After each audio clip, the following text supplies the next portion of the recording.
পুঁজির দরকার হয়, যদি পুঁজি টাকা সব হারাইয়ে যায়, ব্যবসা বলো কি করে হয়, অবশ্যই হবে মরণ। তাই ব্যবসা পাতি জানবার পরে তত্ত্ববেত্তা গুরুর ধারে দেখাইও দেবে তোমার নিজের ধন, করবে রক্ষণ।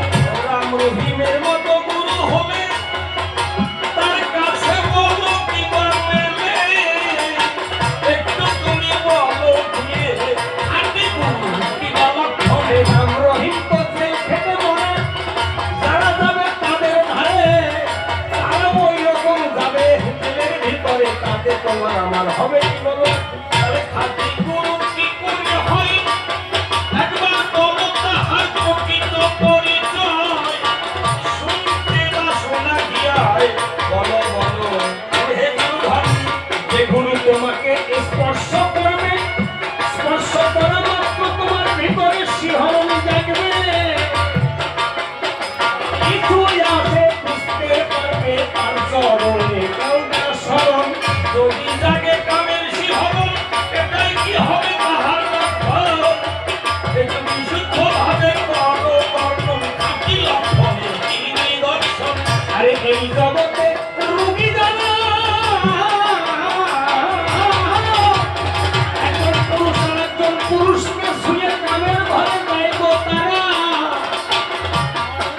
তোমার কি আছে সেই ভাবধারায়, একটু খানি করো বর্ণন। তোমরা আসলে প্রেমানন্দে হরি বল, হরি বল, হরি বল। এই যে অষ্টদার পেলেন সবাই, এনার মতন বক্তব্যের তার লোক কিন্তু নাই। গুরুদেবের সম্পর্কে কথা শোনা হয়েছে, আপনাদের কাছে এখনো যে আছে প্রেমানন্দে হরি বলে প্রসাদ বিতরণ, হরিগুরুর দীক্ষা গ্রহণ গ্রহণ। এই যে হরিগুরুর বাতাসা পায়, আসলে প্রসাদ এই দুনিয়ায় সর্বশ্রেষ্ঠ যেজন মনে করে প্রসাদ এই জগতে পেতে হতে পারে, তাদের জীবন ধন্য হবে, মিথ্যে কথা নয়। আর তাহলে বেশি কথা বলা ভালো নয়। এই যে গোসাই আমার কথা নেবেন, সবাই প্রসাদ আপনারা পাবেন। প্রসাদ কেউ যদি বইমুখ হয়, সে কিন্তু কৃষ্ণমুখী হবে না মহাশয়। এইদিকে দেন, বাদিকে বাদিকে সবার কাছে বড় জোরে মনে জীবন, এত সুন্দর মানুষের দিলাম দর্শন। যদি কিছু আমাদের দিতে যেতে হয়, সবাই থেকে নিয়ে নেব কথা নিতে হয়। এইরকম মানুষ দিতে বুঝি, কথাটা বলে গেলাম অত্যন্ত খাঁটি। আরো একটা কথা বলি সবার চাই, আপনারা ভক্তবৃন্দ আছেন সবাই, গুরু সেবার করে যদি কিছু করেন দান, অন্তে আশীর্বাদ করবেন ভগবান। যার যা আছে মনে আমার কথা, যে যা পারেন একটু দান করিয়ে যাবেন। হরি কথা কৃষ্ণ কথা শুনিলে পরে যদি শুনে কেউ কিছু দান করে, তার কাছে জমা থাকে, মিথ্যে কথা নয়। এই জন্যে করজোড়ে নিবেদন জানাই। অধিকার মহিলা থাকে সবাই, গুরু সেবার জন্য নাই আমার। গুরুদেবের উপরে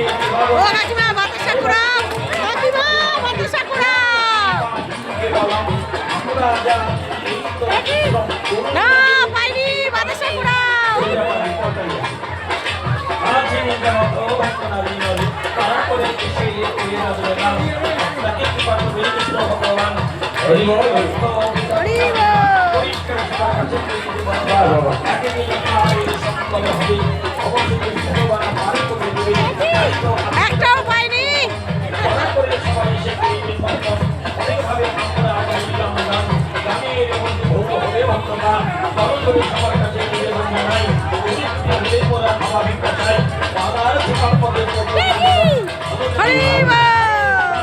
আমাদের